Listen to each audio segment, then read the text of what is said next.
¿Qué tal, chicos? Buenas noches. Vamos a platicar el día de hoy de otro grupo de dietas denominadas modificadas en contenido de nutrimentos. Vamos a empezar por ver todas aquellas que tienen que ver precisamente con lo que corresponde a los macronutrientes.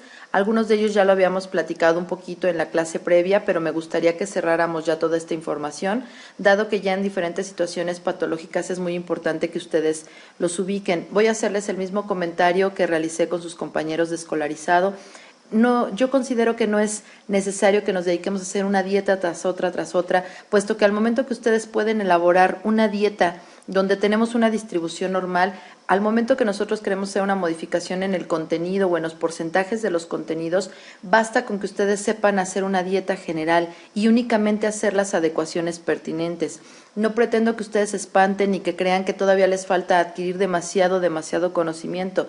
Es cierto que nuestro sistema mixto no nos permite tener el tiempo a complacencia tal y como lo tenemos en escolarizado, pero créanme que con el conocimiento que ustedes tienen pueden ir adecuando el diseño de este tipo de dietas, así es que pongan únicamente mucha atención a las situaciones clínicas y patológicas. El cuadro que en algún momento les compartí, créanme que también les va a ayudar mucho porque es como tener un acordeón para cuando realicen sus servicios, sus prácticas, y van a ver que con el simple hecho de que ustedes sepan diseñar una dieta general, el ir adecuando ya con base a ciertas cuestiones o situaciones clínicas muy particulares, créanme que es mucho más sencillo, ¿sale? Entonces, el sábado vamos a aclararlo perfectamente. Espero que todas las dudas que ustedes puedan tener de esta pequeña presentación las puedan anotar para que las podamos aclarar con calma, ¿sale? Entonces, vamos a empezar por ver lo que corresponde a las dietas modificadas en proteínas. Acuérdense que siempre hemos comentado que esta es la macromolécula por la que siempre tenemos que empezar nuestro dietocálculo y el diseño de nuestros diferentes planes de alimentación. De manera muy general, vamos a dividir a las dietas en hipoproteica, que como ustedes saben significa baja y en hiperproteica, que tiene que ver con una dieta más elevada. Ustedes saben que siempre es importante contrastar lo que nos dice la bibliografía, pero vuelvo yo a insistir en que sus pacientes son únicos y en que ustedes tienen que dar una nutrición personalizada, tienen que enfocarse en las características, gustos y demás situaciones que ya hemos comentado. La bibliografía a mí me dice que una dieta hipoproteica puede incluso bajarse hasta 0.4 gramos por kilogramo de peso por día de proteínas y mantenerse hasta un rango de 0.06. Esto es lo que nos dice bibliografía internacional. Pueden ustedes encontrar y consultar otros libros donde les hablan de que una dieta hipoproteica es aquella que tiene menos del 0.8 gramos por kilogramo de peso por día. Aquí acuérdense que cuando ustedes quieren estimar una dieta para un paciente, sobre todo en una situación crítica, no tendrían que manejarlo con un peso actual. Va a depender de la situación particular del paciente. Si requieren ustedes un peso ideal o un peso ajustado, son ustedes quienes toman la decisión. Ya sobre ese peso ustedes entonces van a estimar estos gramos de proteína por cada kilogramo de peso ideal o peso ajustado para lo que va a ser el día. A partir de eso ustedes tendrían que hacer una regla de 3 y entonces decir, por decir algo, si voy a mandar 1500 kilocalorías y al estimar 0.6 gramos por kilogramo de peso me dieron 70 gramos de proteína al día, ¿ese qué porcentaje representa? No es que ustedes entonces tengan que basarse en un porcentaje establecido como lo manejábamos con las dietas normales o de normalidad que ustedes han venido desarrollando, sino aquí por el contrario lo que tienen que hacer es más bien sacar esa regla de 3. Ustedes van a valorar al paciente, acuérdense, y si ustedes recuerdan por ahí en uno de los videos que les compartí sobre pruebas bioquímicas, sobre todo si estoy hablando de un paciente que lo tengo hospitalizado, yo tengo la posibilidad de valorar bioquímicamente cómo responde su organismo. Por más que a mí el libro me diga que le tengo que mandar 0.6 gramos por kilogramo de peso, si el paciente al momento que contrasto la proteína que yo le doy en la alimentación versus la creatinina que está excretando y la urea que me está demostrando a través de la orina y me da un balance negativo, yo tengo que subirle la prote, aunque el libro me diga otra cosa, porque el cuerpo del paciente es el que marca lo que yo tengo que hacer. Si por el contrario me da un balance positivo, está excretando demasiada proteína, tienen ustedes que bajarlo. Por eso vean que es importante que ustedes sí se basen en lo que dicen los libros, pero que de manera más importante se basen en su criterio frente al paciente. ¿Qué tiene como objetivo este tipo de dieta? Pues para prevenir o tratar complicaciones o diferentes situaciones clínicas asociados con el mal metabolismo de lo que son las proteínas, pero también de sus desechos. Y esta parte de los desechos es muy importante, porque si ustedes se fijan, yo les pongo aquí que las indicaciones para una dieta hipoproteica realmente es enfocado en 2 órganos en nuestro cuerpo, hígado y riñón. El hígado y el riñón son los 2 órganos que más pueden sufrir por una dieta elevada en proteínas. Ven que también ustedes como nutriólogos tienen que tirar ese mito de que la proteína es mala. Todo mundo dice excedes de proteína y entonces ya casi sienten que están con insuficiencia renal. Vean cuántas personas, ya ahora que ustedes han estado elaborando dietas ya con mayor cantidad de kilocalorías, vean que muchos yo he notado que se animan a poner un 20% de proteína.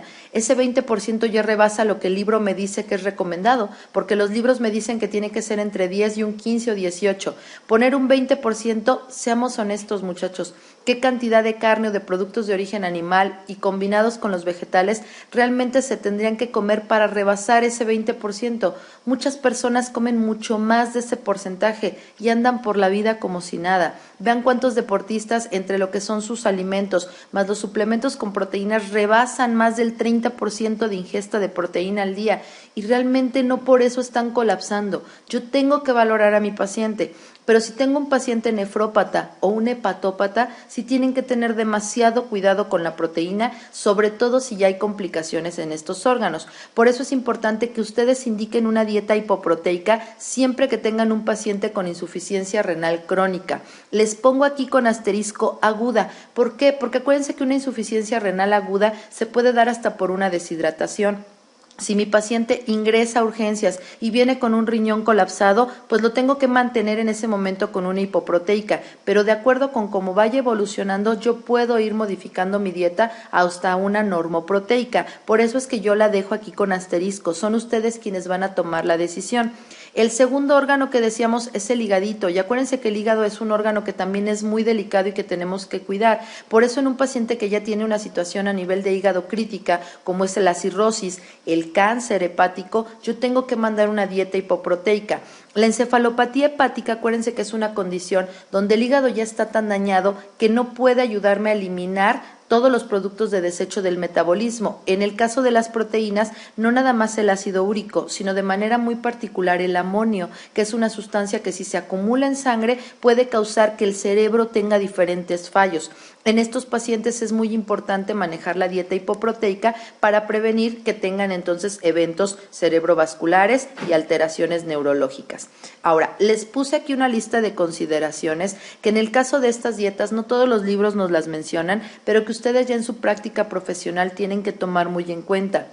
Si estoy mandando una baja cantidad de proteínas, tengo que tratar de asegurar que entre el 60 y el 70% de esas proteínas sean de un alto valor biológico. Y ya hemos comentado que el alto valor biológico tiene que ver con los productos de origen animal. De modo que ustedes tienen que tratar de seleccionar una mayor cantidad de productos de origen animal y no tanto de proteínas vegetales. Vean que por eso luego las personas que hacen dietas veganas, que en realidad son hipoproteicas, pues muchas veces tienen por eso diferentes carencias o patologías derivadas de este tipo de dieta. Ahora, si yo quiero asegurar que mis combinaciones de aminoácidos consigan formar proteínas de buena calidad, acuérdense que nosotros como nutriólogos al momento de diseñar lo que van a ser nuestros planes y nuestros platillos, es óptimo que ustedes combinen cereales con leguminosa o diferentes combinaciones como las que platicamos en el primer parcial que aseguren que todas mis proteínas tengan grupos azufrados, que tengan grupos de purinas, las bases nitrogenadas, etcétera, ¿sale? Ahora, es importante que ustedes consideren que este tipo de dietas son de alto riesgo para la salud, sobre todo si yo las ocupo por un tiempo prolongado en una persona que no requiere esta dieta. Hay muchas personas que la llegan a ocupar para tratar de bajar de peso. Hay algunos libros que nos recomiendan indicar dietas hipoproteicas para tener una pérdida más acelerada de peso. Y es cierto, las personas lo van a perder, pero acuérdense que ahí no lo van a estar perdiendo precisamente de masa grasa, están sacrificando el músculo y al momento que el músculo se depleta, se produce un proceso de cetosis y acuérdense que eso también puede ser tóxico y muy peligroso. Entonces, es importante que nosotros solo lo ocupemos cuando el paciente tenga una patología que lo requiera, ¿sale? Ahora, este tipo de dietas de manera general por los alimentos que se están omitiendo, está asociado con también deficiencias de calcio, de hierro y de complejo B, de modo que ustedes es importante que valoren al paciente y que si voy a tener la necesidad de recurrir a este tipo de dietas, pues sí contemplen la complementación o la suplementación con este tipo de productos. Más adelante, cuando estén por ahí en noveno, van a llevar una materia muy interesante de dietas alternativas donde les vamos a enseñar a manejar todo lo que tiene que ver con complementos y suplementos vitamínicos, ¿sale? Ahora, en el caso de lo que corresponde a la dieta hiperproteica, esta es una dieta donde yo voy a estar aportando más de la normalidad, que la normalidad nos marcan entre 0.8 y 1 gramos por kilogramo de peso al día en lo que corresponde a proteína. Una dieta hiperproteica, aquí debería de ser un puntito, tiene que ir entre 1.2 y 2 gramos por kilogramo por día, nuevamente estimado sobrepeso ideal o peso ajustado, dependiendo del caso de su paciente. Esta dieta, vean que tiene como objetivo el prevenir o tratar la malnutrición, pero por deficiencia. Acuérdense que también puedo hablar de malnutrición por exceso, que en este caso sería la obesidad. Aquí yo me voy a enfocar en aquellos casos donde estamos hablando de una deficiencia o cuando esta malnutrición deriva de patologías que están llevando al paciente a estar en un estado hipercatabólico, por lo cual están desgastando y degradando demasiado rápido lo que son sus reservas y en todos los diferentes órganos, incluso a nivel de hígado y demás, ¿no? Entonces, esta dieta, ¿cuándo la van a indicar? En los diferentes tipos de desnutrición, no nada más en la desnutrición proteica, sino también en la desnutrición energética. La van a indicar ustedes en politraumatismos y consideren sobre todo politraumatismo no solo a fracturas múltiples, sino también aquellos traumas o aquellas fracturas que tienen que ver con huesos de gran calibre o de una importancia vital, como es el caso del cráneo o bien del fémur. En estos casos también lo tendrían que contemplar. Cirugías, pero ojo con qué tipo de cirugía, muchachos. Si ustedes me dicen, es que acudí a hacerme una cirugía estética, no, ahí no es necesario mandar una dieta hiperproteica. Si estoy hablando de una señora que sufrió una histerectomía, tuvieron que retirar el útero, tuvieron que seguramente colocar unidades de sangre porque hubo pérdida, todo el proceso de cicatrización interna y externa, esa sí es una cirugía que requiere una dieta hiperproteica vigilada por parte de ustedes. En el caso de las quemaduras, estamos hablando principalmente de las de segundo y tercer grado, y aquí acuérdense que también hemos comentado la importancia de valorar el porcentaje de superficie corporal quemada. Si yo tengo un pacientito que aunque haya sufrido una quemadura de segundo o tercer grado, pero en una parte muy pequeña del cuerpo, no tiene caso una dieta hiperproteica. En cambio, en aquellas personas que sufrieron un accidente muy severo, una electrocución, que estuvieron en una explosión, en un incendio, definitivamente lo tienen que indicar. Ahora, vean que también los libros nos piden indicar una dieta hiperproteica en estados febriles, sobre todo cuando son infecciones crónicas. Si yo tengo un paciente que a pesar de los medicamentos tiene ya muchos días con fiebre, está en un proceso hipercatabólico y es necesario que aumentemos la proteína. Contemplen, por ejemplo, que en nuestro país desafortunadamente cada mes son más frecuentes los casos de Zika y chikungunya, y estas son patologías que no sé si ustedes sepan, no existe un tratamiento medicamentoso específico. Únicamente se dedican a controlar los niveles de fiebre en los pacientes. Imagínense vivir durante varios días con estos niveles tan elevados. Es muy importante que por eso ustedes estén reponiendo la proteína del paciente. Ahora, me voy a saltar aquí el cáncer, me faltó también seguramente agregar lo que es el SIDA, que es el caso clínico que ustedes estuvieron trabajando. Recuerden que son patologías que normalmente desgastan la masa muscular y pueden ocasionar caquexia en el paciente. Si yo tengo un paciente muy depletado, pues por lógica hay que subir la prote. Pero también les pongo por aquí el hipertiroidismo. Acuérdense que en el caso del hipertiroidismo, la tiroides es una glándula que regula todo mi metabolismo. Si yo soy un paciente hipertiroideo, todo mi metabolismo está acelerado y todo lo que yo coma lo degrado más rápido que una persona que no tiene esta patología. Por eso en estos pacientitos son los clásicos que comen mucho, pero sin embargo están muy, muy delgados o siguen perdiendo peso a pesar de tener una dieta adecuada en cantidad de kilocalorías para su peso teórico, para su peso ideal. Por eso en ellos se tiene que mandar una dieta hipercalórica, pero también hiperproteica, para prevenir que ellos tengan una depresión muscular. Ahora, hay una patología conocida como síndrome de mala absorción. Esta es una patología que para empezar es un diagnóstico no tan fácil de realizar, los médicos les cuesta un tanto de trabajito poder establecer el diagnóstico, pero si este ya está establecido y ustedes reciben un expediente donde el paciente ya tiene el diagnóstico, es un paciente donde yo ya sé que él no va a obtener la posibilidad de absorber de manera correcta todas las diferentes sustancias, incluyendo las proteínas. Por eso la importancia de poderlo subir. Ahora, ustedes si se acuerdan por ahí en una de las clases, yo les di un diagrama y les pedí que lo estudiaran, donde yo les colocaba las partes del intestino delgado donde se absorben los diferentes macro y micronutrimentos. Si yo tengo un paciente, por ejemplo, con enfermedad de Crohn, con CUSI, con diferentes patologías que implicaron cortar alguna sección del tracto digestivo, pues yo tengo que, a sabiendas de qué sección fue, determinar si hay necesidad de complementar o de incluso elegir una de estas dietas, ¿sale? Entonces, este tipo de dietas, vean que aquí están las patologías muy particulares donde ustedes las tendrían que mandar y lo único es estimar una mayor cantidad de proteína. Todo lo demás se realiza igual que como ustedes lo han venido realizando, ¿sale? Ahora, ¿qué pasa en el caso de los lípidos? Esta de manera muy general, vean que también se divide en hipolipídica y en hiperlipídica. Esta sí, de acuerdo con la bibliografía, es mejor manejarla no en gramos, sino en porcentaje de lo que es el valor energético total, que es lo que significa este BET que les coloqué por aquí. Si ustedes se acuerdan, lo normal en cuanto a lípidos para una persona sana es del 20 al 25. Si yo estoy hablando de manejar menos de este 20%, pues ya es una dieta hipolipídica o baja en grasas. Mientras que si me voy arriba del 30, ya estoy hablando de una dieta hiperlipídica. ¿Cuándo vamos a ocupar una hipo o bajita en grasas? Esta es quizás un poco más fácil de analizar. La voy a ocupar en pacientes que tienen, por ejemplo, una mala absorción de lípidos, ya que como no los pueden absorber, no tiene caso mandar demasiados, porque si no nada más se van a acumular en sangre con los efectos negativos que pues ya ustedes conocen. Pacientes que están sufriendo una pancreatitis, no puedo mandar por nada del mundo una dieta elevada en grasas, porque si no el paciente puede colapsar y es un proceso bastante drástico. Hay quienes incluso junto con esta pancreatitis tratan de contemplar lo que va a ser la parte de la vesícula. Acuérdense que efectivamente la vesícula es el órgano encargado de producir la bilis o las sales biliares que tienen que ver con la digestión de las grasas. Si yo tengo un paciente que tiene cálculos o que tiene lodo biliar, pues tampoco no puedo mandar una dieta demasiado elevada en grasitas. Enfermedades hepáticas, que viene desde lo que es la esteatosis o el famoso hígado graso, la cirrosis hepática, el cáncer de hígado, etcétera. Todas estas enfermedades, si yo meto demasiadas grasas y sobre todo grasas saturadas, pues también voy a poner a sufrir a lo que va a ser el hígado.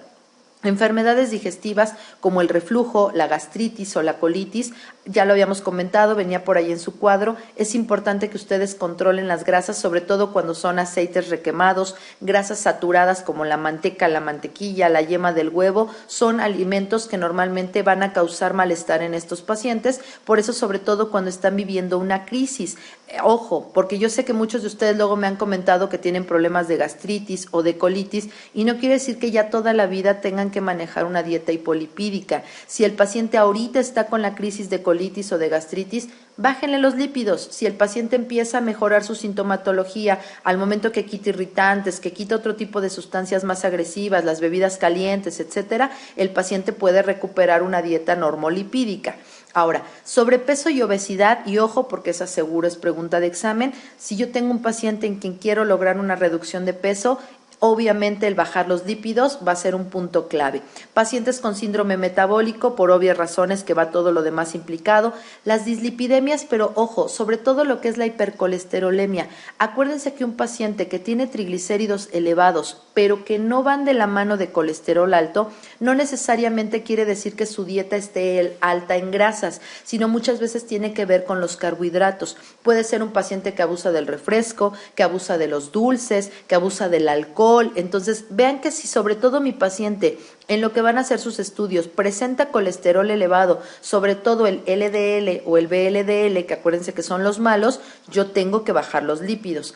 Todas las enfermedades cardiovasculares, desde una arritmia, insuficiencia cardíaca, hipertensión arterial, es importante que ustedes bajen lípidos para poder cuidar ese corazoncito. Y cuanti más en el caso de lo que es la aterosclerosis, que acuérdense que ahí ya tiene que ver con la formación de capas de ateroma dentro de lo que van a ser nuestras arterias, los cuales se pueden desprender en algún momento, se forma un coagulito, un émbolo y puede venir por ahí una embolia. Entonces, por eso es importante que nosotros en estos pacientitos hagamos una reducción de las grasas, pero también que ustedes elijan qué tipo de grasas van a colocar. Vamos a pensar que yo mando un 18% de grasas, pero las mando saturadas, pues no tiene ningún caso, puesto que voy a seguir mandando grasas de las malas. ¿Qué sería lo importante? Tratar de mandar menos del 10% de ese total de grasas a partir de grasas saturadas, tratar de mandar más grasas mono y poliinsaturadas, principalmente de origen vegetal, aceites vírgenes, muchas oleaginosas, y de esta manera voy a cuidar al paciente. Valoren incluso la necesidad de suplementar con ácidos omega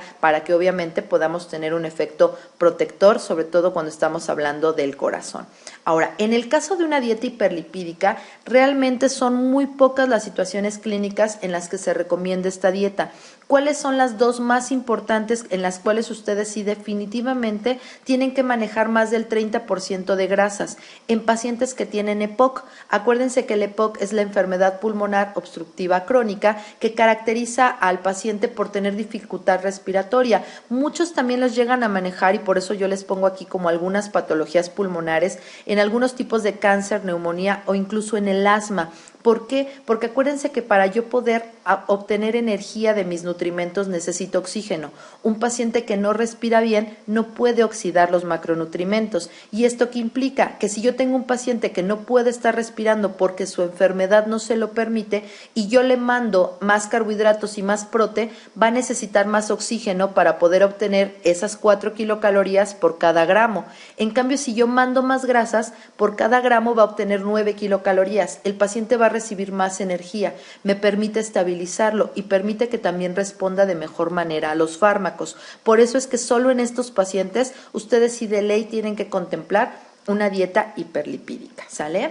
Ahora, en el caso de lo que corresponde a carbohidratos, no existe como tal una dieta baja o alta en carbohidratos, así como en el caso de las proteínas o los lípidos. Sí puedo hablar de una dieta controlada o más reducida en lo que son carbohidratos, pero aquí me parece más importante que, sobre todo pensando en el alto caso de pacientes diabéticos que seguramente ustedes van a tener que manejar, ubiquen lo que tiene que ver con un par de términos que, si ustedes se acuerdan cuando les pedí la tarea de analizar el sistema de equivalentes, les decían que ahora vienen dos valores incluidos en lo que es nuestro sistema mexicano que tienen que ver con el índice glicémico o glucémico y algo que también se le llama carga glucémica. Me encantaría aclarar estos dos conceptos porque creo que sin duda son muy importantes para que ustedes puedan diseñar dietas pensando no solo en el control de peso, sino particularmente en el control de la glucemia de nuestros pacientes desde pediátricos hasta adultos mayores, ¿sale? Entonces, ¿a qué corresponde el índice glicémico o glucémico? Y ojo, porque de aquí en adelante lo voy a abreviar como IG, ¿sale? Para practicidad.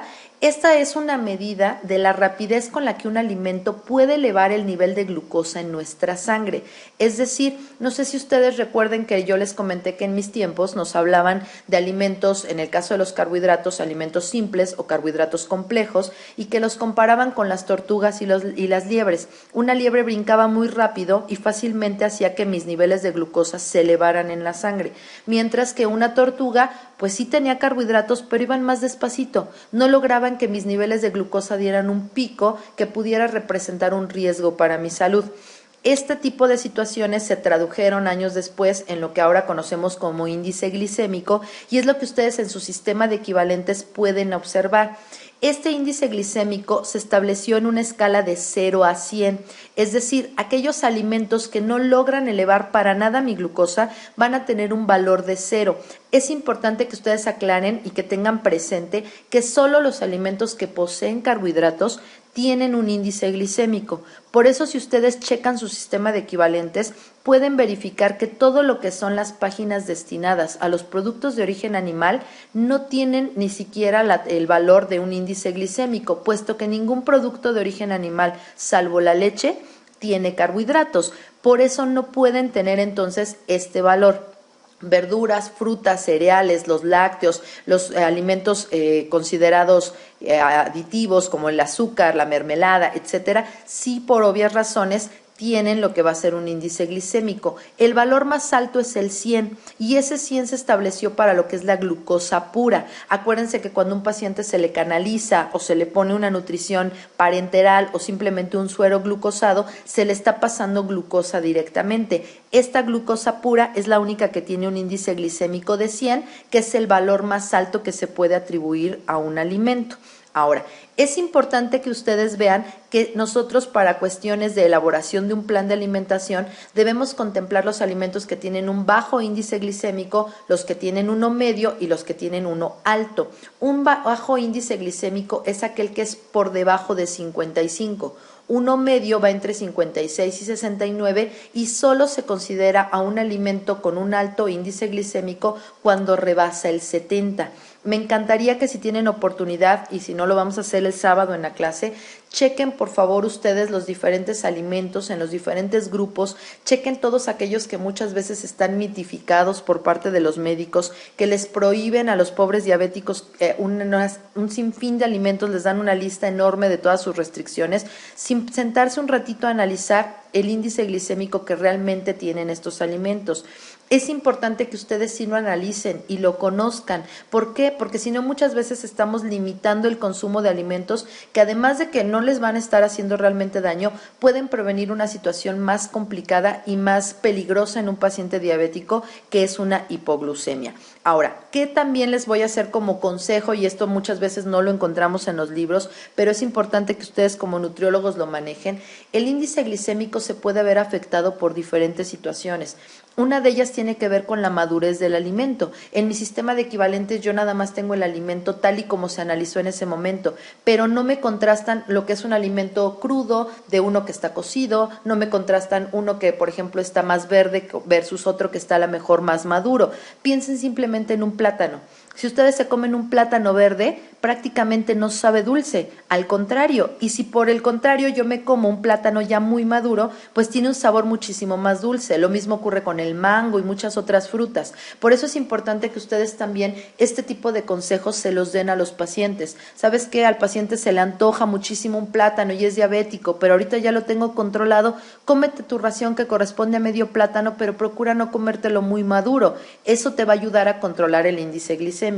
Ahora, el proceso de cocción también puede estar afectando directamente este índice. Piensen, por ejemplo, en una zanahoria cruda. Si ustedes se la comen, prácticamente yo no la percibo dulce. Si por el contrario la someto a cocción, el sabor va a cambiar bastante. Por eso es muy importante que ustedes consideren esto. Piensen simplemente en las pastas. Piensen en las pastas si han tenido alguna vez oportunidad de comer en estos restaurantes de comida tipo italiana. Las pastas son más al dente, ¿no? Dicen ellos. Normalmente se sienten más duras. Son pastas cuyo índice glicémico es más bajo comparado con una pasta que se dejó cocer demasiado y que está casi desbaratándose. Lo mismo ocurre con una papa. No es lo mismo comerme una papa deshidratada que comerme un puré de papa que fue sumamente cocinado. Entonces, ven que por eso es importante que ustedes también conozcan y dominen las diferentes técnicas gastronómicas. Ahora, ¿qué pasa cuando tengo un paciente a quien yo ya estoy educando y que ya aprendió que hay alimentos con un bajo índice glicémico? Y entonces se dan cuenta que si ellos se comen, voy a decir algo, una espinaca. Yo sé que la espinaca tiene un bajo índice glicémico, pero abusan de la cantidad. Al momento que yo aumento la porción, pues por obvias razones también aumenta el índice glicémico. Por eso es importante no solo mandar alimentos con bajo o moderado índice, sino también cuidar las porciones de nuestros pacientes, sobre todo cuando son diabéticos descontrolados. De manera general, cualquier alimento procesado tiene un mayor índice glicémico que uno natural. Por eso la importancia también de favorecer la dieta lo más natural y lo más cruda posible. Y de manera general, como nutriólogos, consideren siempre que a mayor grasa o mayor cantidad de fibra, menor índice glicémico. No quiere decir que le vayamos a mandar puras grasas a nuestros diabéticos. Acuérdense que en ellos también tenemos que controlarlo, sobre todo si va de la mano de sobrepeso u obesidad. Pero en cambio que por eso incluso yo se lo subrayé, sí es muy importante. Si yo le voy a mandar carbohidratos a mi paciente diabético porque también necesita energía y cubrir ciertos procesos básicos de los carbohidratos, mándenle carbohidratos que van de la mano de fibra. Entre más fibroso, pues menor es el índice glicémico, ¿sale? Ahora, por el contrario, tenemos lo que va a ser ahora algo denominado carga glicémica. ¿A qué corresponde esta carga glicémica? La carga glicémica va a evaluar el índice glicémico que ahorita ya comentamos, pero lo va a contrastar por el contenido ya en gramos de lo que va a ser el carbohidrato dentro de un alimento particular. Es decir, y para que ustedes lo puedan entender más fácil, no es lo mismo que yo me coma una ración, por ejemplo, de manzana, que si ustedes se fijan corresponde a una pieza, a que yo, por ejemplo, seleccione un plátano, que solo es media pieza, o que yo seleccione jugo de naranja, que solo es un tercio de taza. Es decir, cada una de las diferentes frutas, sus porciones son muy distintas. El índice glicémico está estimado con base a la porción. La carga glicémica, lo que trataron de hacer las personas que lo establecieron, es hacerlo comparable. Si yo me como 100 gramos o 100 mililitros de este alimento, ¿cuál es la carga para su índice glicémico? De modo que ya es más fácil compararlos. Si yo me voy únicamente al índice glicémico, puede que los pacientes crean que ese alimento es muy malo, pero en realidad cuando yo ya analizo las porciones que son reales o susceptibles de comerse, no es que sea tan nocivo. Voy a ponerles un ejemplo. Esta es una foto de nuestro sistema de equivalentes, ustedes lo pueden revisar, es la página número 25. Vamos a ver el caso de la sandía. Si ustedes se acuerdan, dijimos que un alimento con alto índice glicémico es aquel que tiene un valor mayor a 70. Si yo me fijo en esta columna, vean que una taza de sandía me aporta 72 en índice glicémico. Yo podría decir, entonces la sandía tiene un alto índice, es mala y no la deben de comer los diabéticos. Pero si ustedes se fijan, con base ya a lo que va a ser la carga glicémica, uno valora menor a 10 es una carga que normalmente se le está hablando que va a ser baja.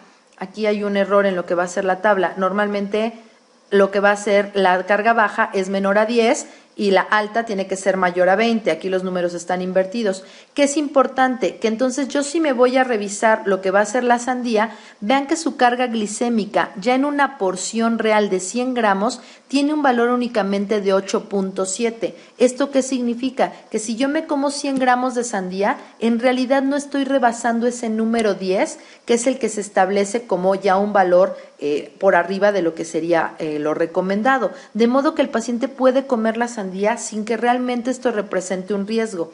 ¿Qué pasa por el contrario si ustedes revisan su sistema de equivalentes? Chequen el jugo de naranja. El jugo de naranja en una porción me tiene un índice glicémico de 5.7, pero su carga glicémica sí se eleva. ¿Esto qué implica? Que cuando yo me tomo nada más 100 mililitros de jugo, pues a lo mejor no hay tanto problema. El problema es que nadie se toma solo 100 mililitros. Un paciente que ya se tomó una taza, un vaso de medio litro o su clásico jugo de 1 litro, pues obviamente ya rebasó demasiado lo que es la carga glicémica y ya se fue entonces hasta lo que va a ser este valor mayor a 20, donde entonces ya por eso representó un riesgo directo para su salud. Vamos de todas maneras a resolver por ahí un caso en clase para que ustedes puedan ver cómo tenemos que hacer precisamente esta cuantificación, pero de manera general, si yo quiero valorar qué tanta carga glicémica o índice glicémico tiene la dieta de un paciente, yo lo que tendría que hacer es valorar cada uno de los alimentos, cuál es su índice que me están marcando en las tablas, sumarlo y tratar de que en cada uno de los tiempos de comida no tengamos un índice glicémico mayor a 70. Lo óptimo es quedarnos abajo de este 55 para que precisamente los alimentos y en cada uno de los tiempos que esté comiendo mi paciente diabético no haya una elevación o un pico demasiado alto de lo que va a ser su glucosa, ¿sale? Entonces, este es un punto muy importante al momento de elaborar las dietas para nuestros diabéticos. Y bueno, por último, me gustaría que dentro de lo que corresponde a las dietas modificadas en carbohidratos, tenemos la denominada dieta libre de lactosa, que esta creo es muy fácil de que ustedes la puedan entender e imaginar, pues obviamente tiene que ver con la intolerancia o la incapacidad de mi cuerpo de digerir lo que va a ser la lactosa por falta de la enzima lactasa, y esta normalmente se ocupa en pacientes que presentan ya sea flatulencia, dolor abdominal o diarrea, pero que están asociados con la ingestión de productos que tienen lactosa, que como saben incluye lo que es la leche, el queso y el yogurt. O también este tipo de dieta libre de lactosa se puede ocupar en pacientes que tienen una diarrea por enfermedades gastrointestinales o una gastroenteritis, ya sea por una cuestión infecciosa, pero también acuérdense que hay algunas diarreas crónicas, como en el caso de los abuelitos. Entonces es muy importante que en estos pacientitos mantengamos una dieta libre de lactosa por al menos unos 72 horas, y ya cuando estamos hablando de una diarrea crónica, pues sí hay que valorar la tolerancia del paciente. ¿Qué pasa cuando mi paciente es un pediátrico? Acuérdense que un porcentaje muy importante de la ingesta de calorías de estos pacientes pues va o se supone que tendría que ser a partir de los lácteos. Con estos pacientitos, si están presentando la intolerancia, es importante tratar de reiniciar o retomar la alimentación con leche, pero hay que diluirla al 50%. Ya después de 3 a 5 días que estemos valorando la tolerancia, si el paciente la tolera de manera adecuada, pues se puede ya regresar a una dieta con consumo de lácteos normales, pero en el caso de que los pacientes no respondan de manera correcta y que el médico confirme también la intolerancia a la lactosa, pues tenemos que optar ya por fórmulas que muchas veces en el mercado ya tenemos, como las que son a partir de la soya, las que ya vienen ahora sin lactosa, como esta que vean es una de las marcas más comerciales, o ya tenemos también algunas fórmulas de lactosa hidrolizada, que si se acuerdan el hecho de que está hidrolizada es que ya se rompieron los enlaces, mi cuerpo ya no tiene que digerirla y por ende pues ya no implica un proceso de alteración para mi tracto digestivo. Hay que valorar en estos pacientes la tolerancia al yogurt, porque acuérdense que incluso ahora ya en el mercado por eso han aparecido diferentes yogurts libres de lactosa, ya que aunque la cantidad es mucho menor comparada con la leche, hay quienes incluso ni siquiera toleran los yogurcitos. Y en niños que ya rebasen el año de edad y en quienes ya podemos incorporar los quesos, pues una opción es mandar quesos maduros, no necesariamente quesos muy blandos, ya que estos de manera general pues tienen un contenido menor de lactosa, ¿sale? Entonces, esto corresponde a lo que van a ser las dietas modificadas en contenido de nutrimentos. Espero que hayamos aclarado algunas de las dudas. De todas maneras, me encantaría que tomaran ustedes nota de las inquietudes o de aquellos conceptos que no quedaron totalmente claros para poderlos aclarar, ¿sale? Que estén muy bien.